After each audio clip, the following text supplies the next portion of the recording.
Hello friends, this is Professor Chaitanya Deshpande working as Assistant Professor at Department of Electrical Engineering.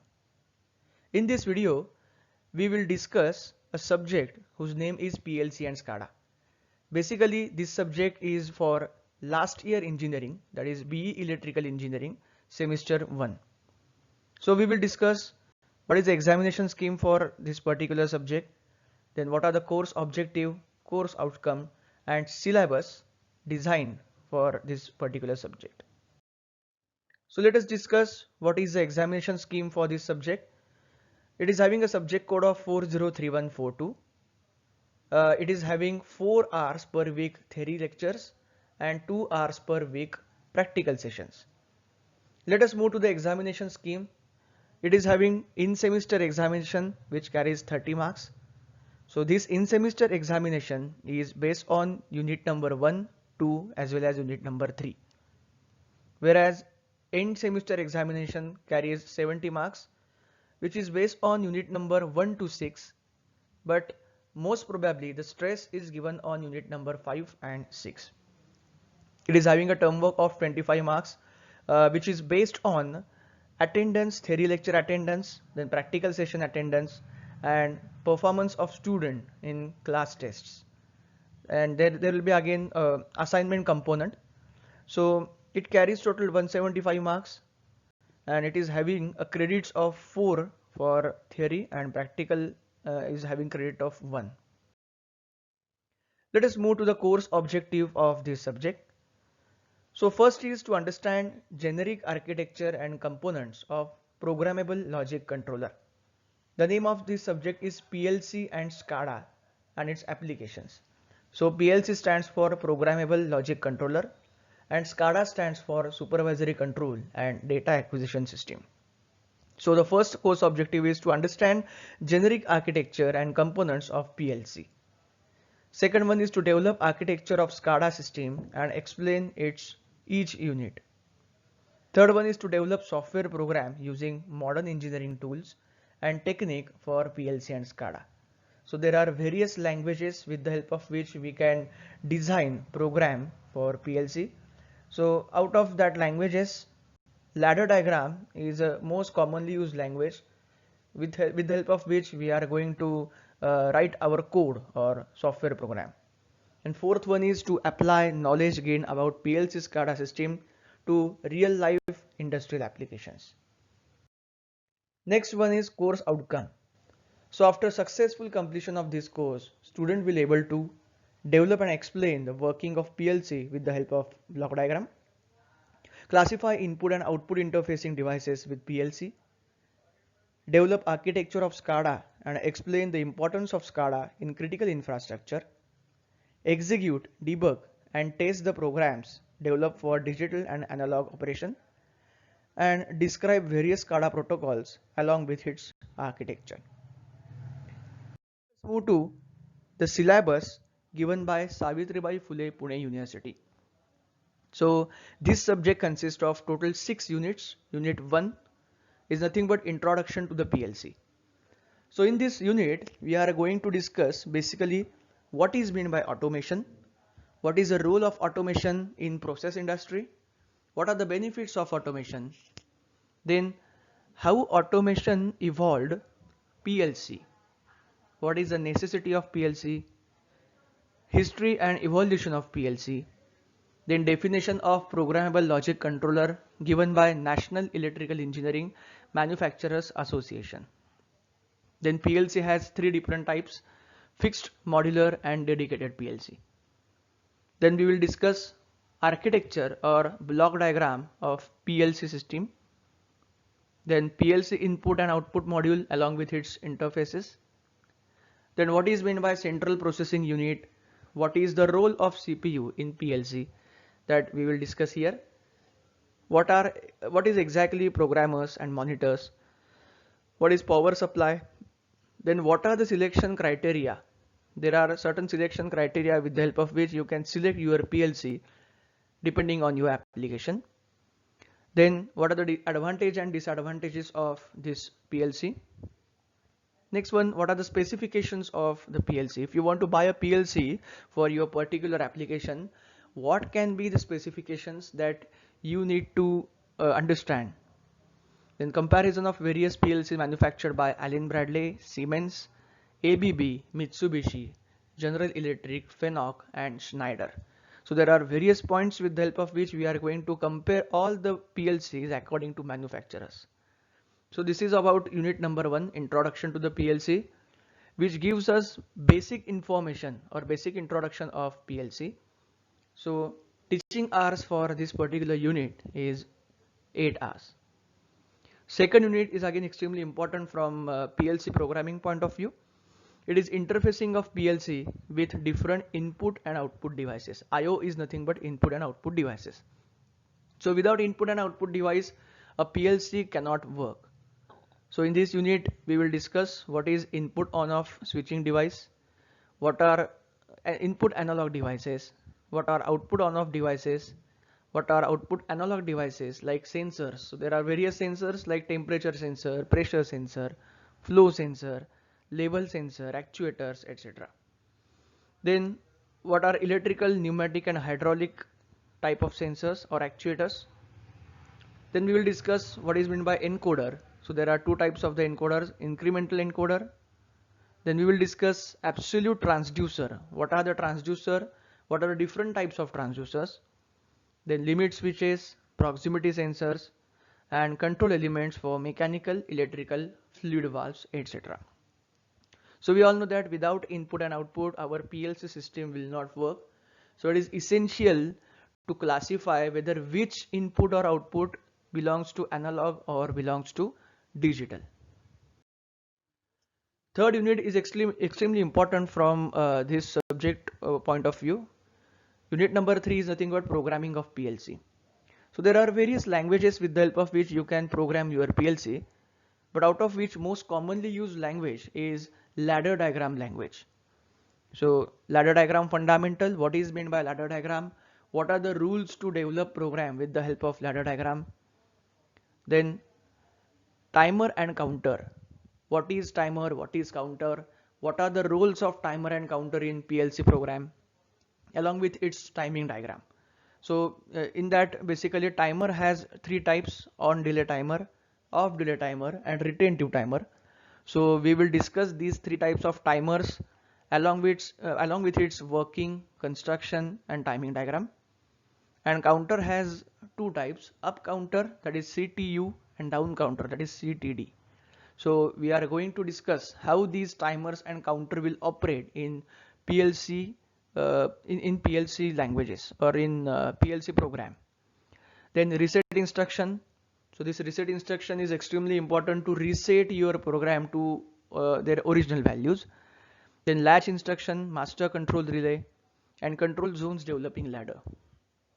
Then unit number 3, the next point of unit number 3 is related to some applications of PLC. So it consists of logic for sequencing of motor.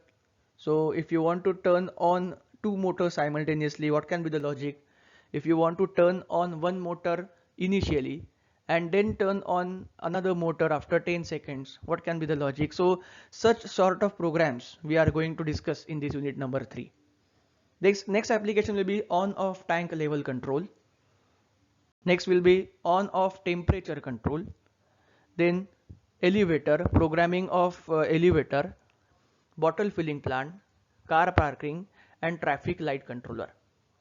So we are going to use concepts of timer, counter, reset, MCR while designing programs for these particular applications. So this unit number 3 is extremely important from practical point of view as well. Unit number 4 deals with advanced function and applications of PLC.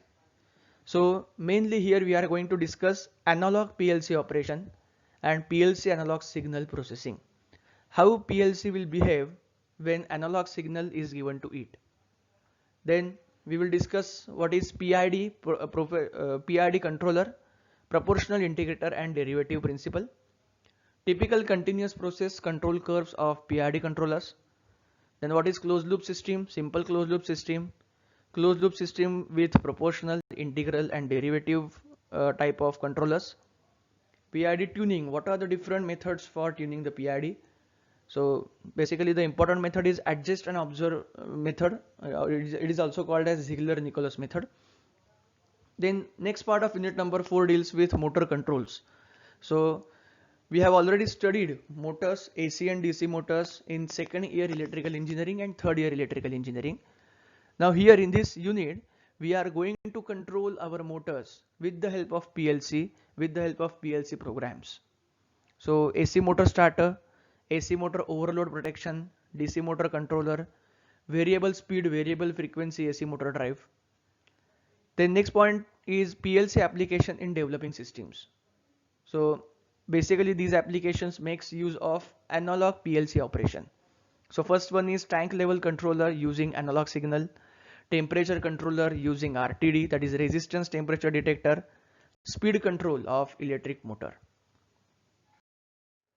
Now unit number 5 deals with SCADA system. Up to unit number 4, it was related to programmable logic controller, that is PLC. But unit number 5 and 6 are related to SCADA system. So SCADA stands for supervisory control and data acquisition system. So in this unit we will discuss introduction, definition and history of supervisory control and data acquisition system. What is a typical architecture of SCADA system? Then there are important definitions like human machine interface, that is HMI, master terminal unit, that is MTU, and remote terminal unit, that is RTU. Then what are the desirable properties of SCADA system? So if you want to choose SCADA system, on which properties you will select that we are going to study in this particular unit. Advantages and disadvantages and applications of SCADA system. Then SCADA generation, first generation is monolithic, second one is distributed, third one is network architecture. SCADA system in operation and control of interconnected power system. So from here onwards, applications of SCADA system will start. So how SCADA system can be effectively used in interconnected power system? What are the functions and features of SCADA system? Then how SCADA system can be used for automatic substation control, energy management system, that is EMS, system operating states. Then SCADA system in critical infrastructure. So there are critical infrastructure where continuous monitoring of data is extremely important. So it includes petroleum refining process, conventional electric power generation, water purification system and chemical plant. So this was about unit number 5, SCADA system. Unit number 6 deals with communication of SCADA with PLC or communication of PLC with SCADA. So it includes SCADA protocol. So protocol is nothing but a way of communication with the help of which you can set up communication with PLCs. So open system interaction model, interconnection model, that is OSI model. Then transmission control protocol and internet protocol, Modbus protocol, DNP3 protocol. Then there is a standard. International Electrotechnical Commission has laid down some standard related to architecture of SCADA. So it is IEC 61850 layered architecture. Then control and information protocol, device net, control net, Ethernet, flexible function block process, that is FFB, and process field bus, that is Profibus. So all these protocols are used to set up communication of your SCADA system with PLC. So depending on the manufacturer, different types of protocols can be used to set up communication. Then let us discuss list of experiments. So according to syllabus, there will be total 11 experiments should be conducted. 6 experiments should be on PLC and 5 experiments should be on SCADA. So according to syllabus, experiment number 1 to 5 are compulsory.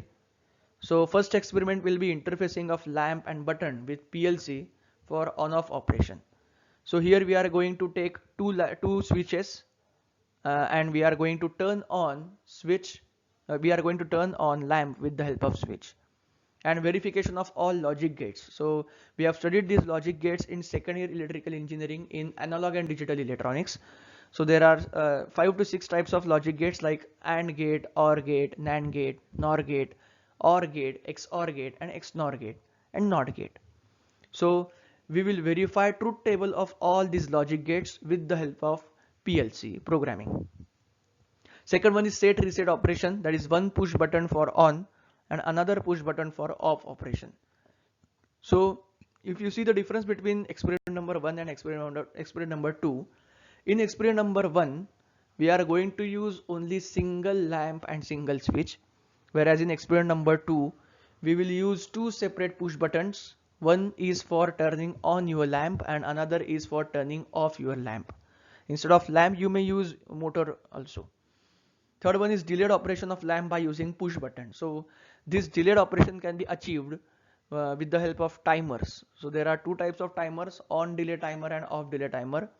So how the delay can be provided to particular application will be studied in this particular experiment. Fourth one is up and down counter with reset instruction. See, the basic difference between timer and counter is, in case of timer, timer is used to time or used to count times or time in second, whereas counter is used to count number of object passed by that particular sensor, right? Fifth one is combination of counter and timer for lamp on off operation. So out of these 5 experiments, basically experiment number 1 to 5 are compulsory and we are going to perform these experiments on PLC kit. Then we have to conduct or we have to perform any one experiment from experiment number 6 to 9. So experiment number 6 is direct online starter and star delta starter operation by using PLC.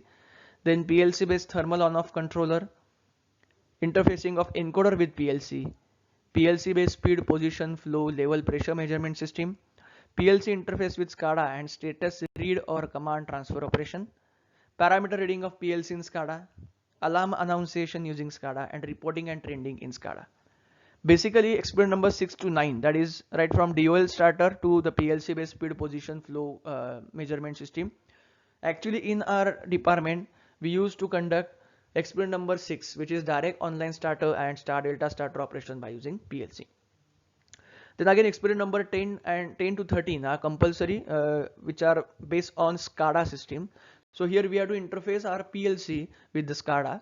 So experiment number 10 is PLC interface with SCADA and status read command transfer operation. Experiment number 11 is parameter reading of PLC in SCADA. 12 is alarm annunciation using SCADA, and last one is reporting and trending in SCADA system. And we have to conduct any one experiment out of experiment number 14 to 17. So tank level control by using SCADA, or temperature monitoring by using SCADA, or speed control of machine by using SCADA, or pressure control by using SCADA. So generally we used to perform tank level control by using SCADA. So these are the textbooks, list of textbooks. So out of which John Webb and Ronald Rice, Programmable Logic Controller, Principles and Application, PHI Learning, New Delhi, 5th edition. This is one of the very good books for this particular subject. Then reference book, yes, this the Gordon Clark and Dean Redners, Practical Modern SCADA Protocol. So here you will find a chart where you will get idea that for unit number 1 you have to refer T1 textbook and R2 reference book and so on. So for all these units you can make use of these textbooks and reference books. You can refer these books as well. Then what are the applications of this subject in the real-time world, or why this subject has incorporated in the syllabus of last year electrical engineering? So see, this is basically an application oriented subject, and nowadays automation is the part of process industry. So in process industries PLCs are being widely used. So it can be the examples could be machining, packing, material handling, automated industry, etc.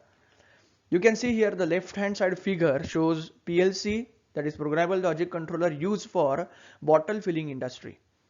So this upper part is nothing but supervisory HMI, which is human machine interface. Then various PLC processors, that is PLC 5 processor, then SLC 500, that is sequential logic controller, then PLC processor, they are used to control the various positions or various parameters of this particular industry. And on the right hand side you will find PLC based robotic arms used for automobile industry. So nowadays this automated part or automation is being widely used in industry. So thanks for watching this video. In next video lecture, we will start unit number 1, which is introduction to PLC. We will discuss what is automation, what is the role of automation, and what are the benefits of automation from process industry point of view. Thank you very much for watching this video.